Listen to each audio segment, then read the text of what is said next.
I am live. Hey, you got Adam. I got at least one guest who's here. We're gonna probably have another one. I'm actually like super stoked for this. The GOAT himself, Joe Dellera, is here from Cash That Pod from Action Network. We're gonna talk a little NBA Finals. Joe, sun's out, guns out. First of all, I know it's just been the way it is today. I was doing some work outside, did a little grilling, and just haven't changed. So here we are. Joe's got the new dad vibe too. So he's just like always. He's like, I texted him the other day and he said, I'm mowing my lawn like a dad does, but he's not great here podcast to talk about. He is here. We got NBA Finals this week, and there's no better person to bring on here to talk about how to bet it than Joe and also Raheem. But Raheem's going to be swooping in at any minute. So here's my first question for you is: are these the two teams that you expected to be here? Yes or no? Definitely not. I mean, like Boston, yeah, for sure. I mean, like I'm a Knicks fan. I think everybody knows that, right? But at the same time, like Boston had the easiest path to the NBA Finals. It's been like something that everybody's expected, and everybody's kind of said like Boston should get to the NBA Finals. As for Dallas, it's a bit of a shock. I mean, Dallas was barely even in the playoff picture before like the trade deadline. They made a bunch of good trades. You know, they get PJ Washington, they get Daniel Gafford, all these things kind of worked out for them. And then now we have, they kind of had like a great performance throughout the playoffs. Like they beat the Los Angeles Clippers. Obviously Kawhi Leonard gets hurt, but still they beat them. They beat the Oklahoma City Thunder, the 1 seed, and then they beat the Minnesota Timberwolves, who knocked off the reigning champs in the Denver Nuggets. So like, no, like I am surprised that Dallas is in the finals, but it's kind of awesome. It's really cool to watch Luka play this many games and be so good throughout the entire postseason. Nice. Well, hold on, I'm going to start you there because coming in hot, we got Raheem Palmer from There he is. We got Raheem. Thanks for coming on, man. Like coming live too. Thanks for having me. I just had to go to the bathroom and get myself together, so that's why I'm a little late. I'm sorry, dude. It's all good, man. And look, so Raheem, who I also know when I was over at Action, is one of my favorite people. He's one of the best NBA minds. I had just asked this to Joe. I'm just going to kick it off. Are these the two teams that you expected to be here? And Joe kind of alluded to it. I think like all of us had kind of like Celtics to win the East parlayed with like everything over the last like 6 months. But did you expect these teams to be here? Obviously, everybody expected the Celtics to be here. When you look at how this team performed, I mean, this was a team who is top 10 in SRS all time. You're talking about a team who was 76-20. They had a historically great regular season. You're talking about a team of 64-18, top 10 SRS of all time, actually 5th in SRS of all time. And if those of you who are not familiar with SRS, it's called Simple Rating System. Team rating takes into account the average point differential and strength of schedule. And they were the most dominant team from the start of the year and to the end of the year. And then when you started the playoffs and you started to see all the injuries kick in with the Milwaukee Bucks and Giannis Antetokounmpo and Damian Lillard and the Philadelphia 76ers and the New York Knicks, it was obvious they were going to make it. Now, when it came to the Dallas Mavericks, I think everybody came into the Western Conference postseason expecting the Denver Nuggets to kind of just run through everybody. But we knew that this Denver Nuggets team wasn't the same team, and the matchups were going to play a big role. And you look at the fact that they made those trades at the deadline. They got Gafford. And it just put them in a position to where if you have Luka, you have Kyrie, and you have a top-tier defense, we knew that there was a chance that they could challenge. But we didn't necessarily expect it. I mean, look, Joe had also mentioned before you got here, I think the good thing that is great for the NBA is Luka having a stage like this now. Like this is like, it's always good. He's great. He's a great player to watch. So it's great. So look, I'm going to get right into some betting focused stuff. Joe, you first. Who is a player that you cannot, obviously things go game to game, but who is a player that you cannot wait to kind of back betting wise in this finals? Yeah, I mean, in like true Knicks fashion, right? Like, and I want to kill myself, as a Knicks fan. But like, look, Porzingis, we've kind of reaped all of our things from that trade. I can't wait to make some money betting on his props here. I love this matchup for him. I think that really they've just been holding on to him and like keeping him out because they haven't needed him. They've played nobody. They played Andrew Yeah. Nemhard. Like, what are we doing? Like, so I think that, he looks pretty healthy. He gave some coy responses in the press conference today, but he was saying, like, I'm feeling 100%, or like I'm close to it. I feel okay. I feel good. When these two teams played back in March, it was a little bit of a lull for the Mavericks. Like, they had like a little bit of a bad stretch out of the All-Star break, and this was one of those games. Porzingis played Daniel Gafford straight off the court. He made 3 threes in the first quarter, and I think that is like a really, really great matchup for Porzingis, because Dallas isn't going to pre-adjust, right? Like, they're going to play Gafford first. They're going to run with that lineup and then be forced to maybe start Lively later on in the series. Even though I don't know if Lively is necessarily even like a better option, like, or a good option, but maybe just slightly better than Gafford in this spot. But I think that those shots are going to be open for Porzingis. I'm going to be looking at over 1.5 threes for him in game 1. And I'm also going to be looking at over 1.5 threes for Porzingis over the course of the series. So that bet's available at DraftKings. It's about like -115. Part of why I like that is with the threes, number one, the way the market's structured is the player has to play 3 or more games in order for it to be live. So I thought that was actually really important, because if Porzingis gets hurt in game 1, not even an issue then, you know what I mean? So it's fine, right? And then we'll just void it out. But alternatively, I think the longer the series kind of goes, Porzingis is going to have one of those games where he makes like 4 or maybe 5 threes, and that can kind of carry us, even if he does have like a bad game where he only makes 1. So I really like the look. I like over 1.5 threes. I think it's a look that Dallas is going to kind of surrender, as they're probably a little bit more focused on, on Tatum, maybe a little bit more on Brown, etc. So I think this is a good spot to back Porzingis at over 1.5 threes on the series per game, and over 1.5 threes in game 1. And if you want to kind of get really crazy, because you're going to be able to get it before players and teams adjust, Porzingis to be the game 1 threes leader is 18-1. I think that price is long, given the fact that, Porzingis can get that because it's threes, because it's a little bit variable. And if the knee is not like, the calf isn't really feeling 100%, maybe instead of going to the post, he's like, I'm going to pick and pop a little bit more. I'm going to take some more threes. So I like that look in game 1 as well, if you're looking for a long shot. Raheem, who's somebody who you are looking to back this series? So I hate that, like, me and Joe have the same exact answer. And, of course. The biggest reason why is because when you look at this Mavericks defense, what do they do well? They protect the rim well. They were 4th in defensive field goal percentage at the rim at 59% throughout this postseason. And you look at the Celtics, what do they do well? They shoot the 3. They are 1st in 3-point shooting frequency at about 43%. So like 47% of this team's shots come from 3-point range. That's the highest in the playoffs by a healthy margin. And you look at, like, during the regular season, it was the same thing. And look at this Dallas team. Look at the teams who they played. They played the Los Angeles Clippers, who they don't go 5 out. They play like Zubac is their center, so they don't have to worry about him on the perimeter. You look at the Minnesota Timberwolves. They don't go 5 out either. So Rudy Gobert, that's a guy who's not just going to step out and shoot the 3. Well, when they played the Oklahoma City Thunder, Chet Holmgren went out and hit the 3, but he just missed all of them. And I don't think Kristaps Porzingis is going to miss all of the threes that Chet Holmgren made. Like, if you look at what Chet Holmgren shot from 3, this guy was 6 of 27 from 3. And then even if you go to that series against, the Minnesota Timberwolves, when Karl-Anthony Towns was on the floor, he was 8 of 33 from behind the arc. So, I think Kristaps Porzingis is the perfect bet. Like, I agree with Joe.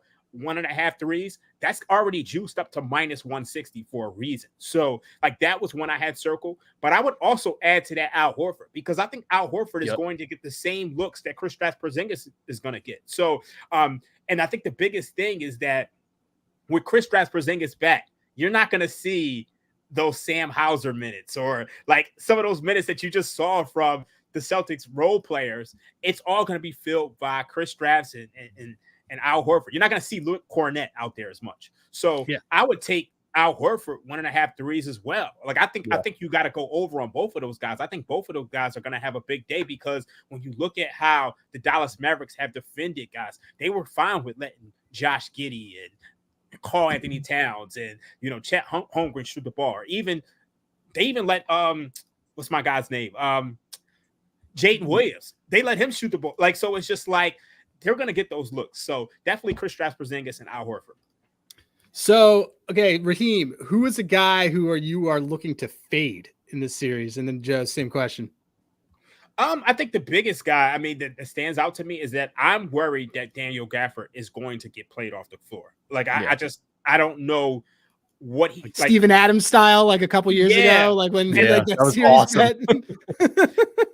I think along with that, you're probably going to see a lot more Maxi Kleber minutes. Now, obviously, like I think Lively is a good candidate. Like, I mean, I hate to put this out there early, but I think you want to grab his rebounds and his points, rebounds, assists early. I think there's no chance he's ever going to get played off the floor. He's always going to be there. But I think Kleber is going to see an uptick in minutes.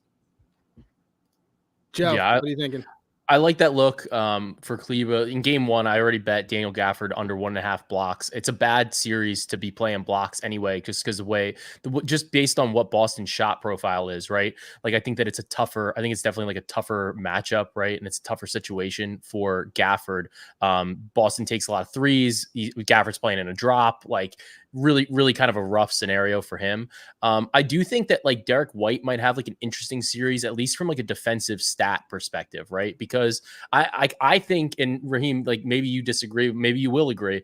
I think Derek White probably has to play on Kyrie, and Derek White's a good on ball defender. A lot of Derek White's defensive stats are when he's like the free safety, when like he's able to help and he's able to play like off of like somebody as opposed to playing on ball, because he's getting like he's not always gonna block Kyrie, but like he gets those blocks like where he's helping off of somebody. Helping off of Kyrie, I think, is a very difficult scenario. So I might be looking for like some stocks under for Derek White. It's like a little bit of like a funky type of stat. Top blocking guard in the league, man. That's that's bold. It's He had bold, but I four think in that game. What, game 3? He had 4 he had that awesome one. But they were like helping. They were like help blocks. You know what I mean? Like he was helping off of his man and like getting the block or like rotating properly. I think it's much harder to do that against Kyrie Irving, because like that's kind of the matchup that I think it's going to be. Because like if you leave Kyrie open, he's going to either drain a three, you give him like an inch, like a little bit of breath, and he's going to make the shot. So, or he's going to make the right read. And I think that like that's why Derek White has to cover him. I also think it's why it's going to be harder for him to maybe pick up some of those other defensive stats. See, this one's tough for me just because I'm not sure if they're going to go with Jalen on Luka or Jalen on Kyrie. Yeah. And I think that's one, like that's the matchup I kind of have to watch first before I really, because I think Derek White has probably been one of their best players all year long. I do too. Yeah. So I just don't really. I like to say bald Derek White, because we had no idea that he looked like this because he had his headband. Bald Derek White's my favorite version of Derek White. He's my favorite Celtic, and then I don't like the Celtics because I'm a Sixers fan. I love Derek White. I love Derek White. Yeah, I don't personally want to go under, but I mean, Joe is the props guy more than me. I'm more of the size and totals guy. So if he's saying it, I trust it. It's going to be, I think it's just gross. Like, I think it's just one of those one of those spots, like, this is going to be tough, but we're getting like plus money on an under 1.5. And I think that I got to run the numbers a little bit more, but like just off the cuff, like thinking of somebody that I might have to fade. I think in that particular stat, I could maybe get away with fading Derek White. So, do you got any advice then for folks on like kind of like what are some kind of series bets that you are sort of looking at, and like and Raheem, like I'll throw it to you first, like what's 1 or 2 series bets that you're kind of looking at? I know me personally, I was looking at like I was the same as you guys. The first thing I looked at was KP threes leader, just because of just possible volume and things like that. But what are a couple of things that you're kind of looking at? So I want to start by saying that I think the Celtics should be massive favorites in this series. Okay. That's really important. Yeah. Like I think a lot of people are looking at Luka and Kyrie and what they did to the Minnesota Timberwolves. And they're looking at the fact that Boston, even though they're 12-2 in the postseason, they're looking at the fact that maybe they didn't play anybody. But I think Indiana's being underrated. And from a power rating perspective, my model actually has this Celtics minus 7.9.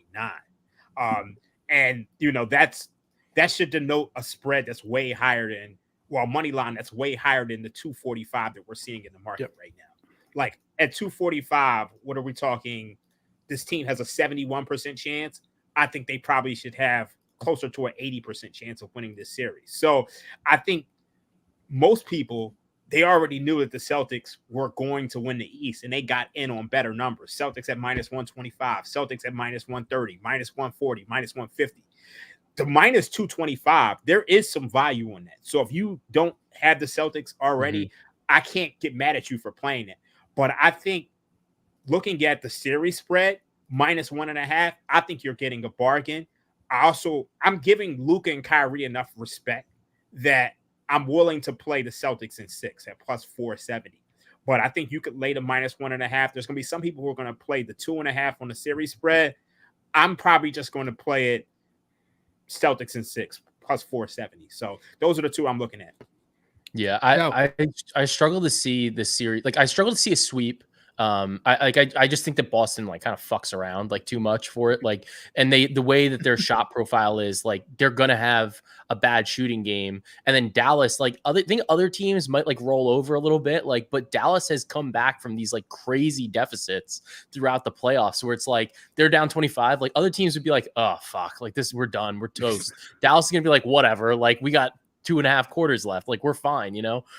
So that's, I guess, like one of the things with Dallas. Like, I don't ever feel like they're going to be out of a game, and like I do think that there were some concerns with, like, I know clutch gets like a little noisy, right? But like they should have lost a couple games to the Indiana Pacers, like down the stretch, like, and it you know, especially and then, game 1. I mean, like that was like miraculous. So it's kind of like one of those things where I'm like, yeah, like that. I think that that's just going to happen. So like, I'm kind of looking at like over 5.5 games. I know it's minus 165, but I do think that Dallas is able to win a couple games.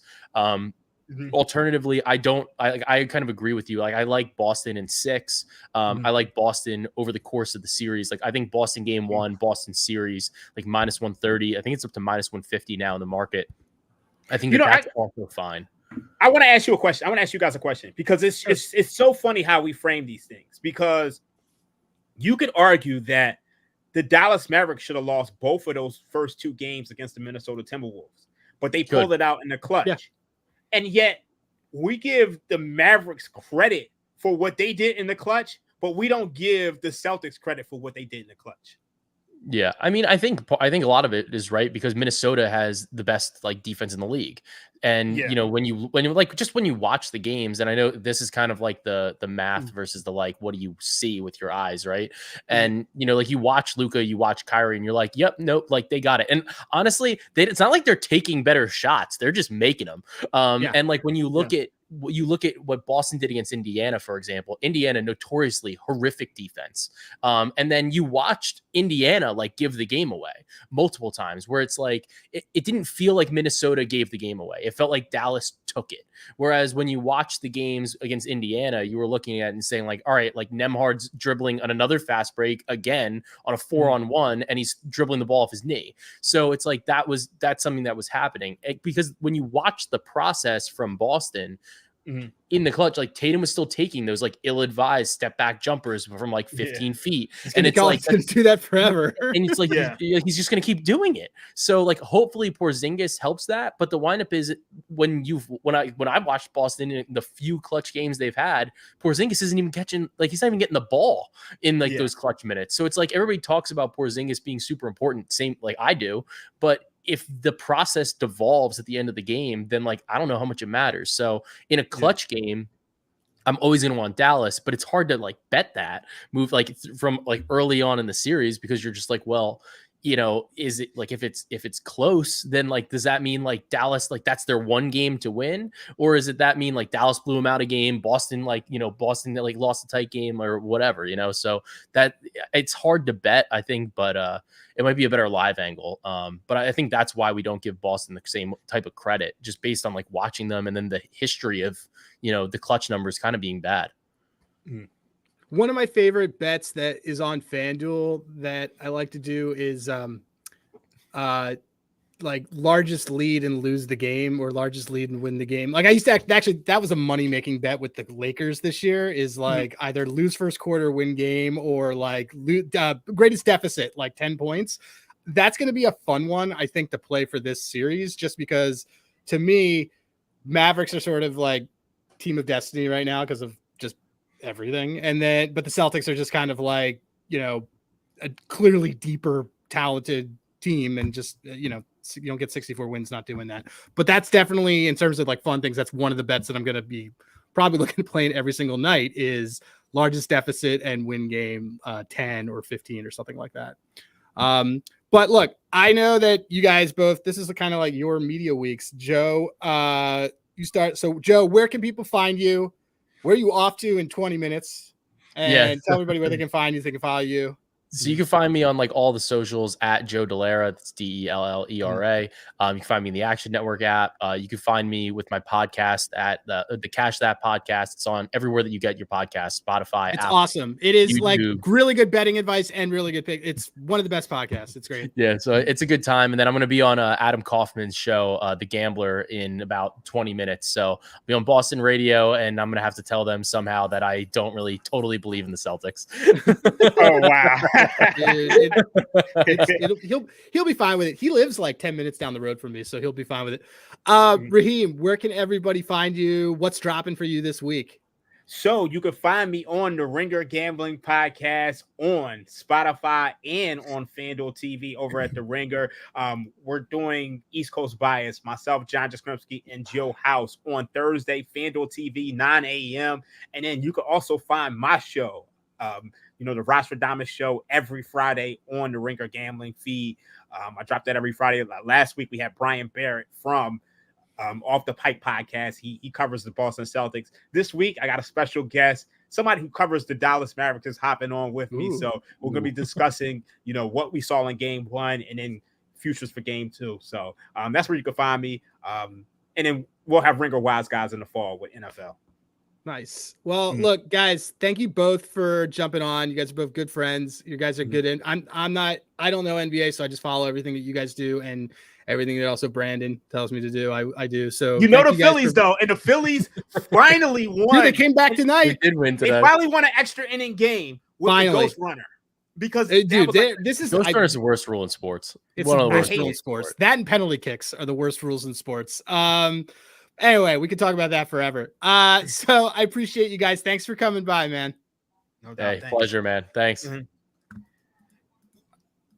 Yo, I didn't know your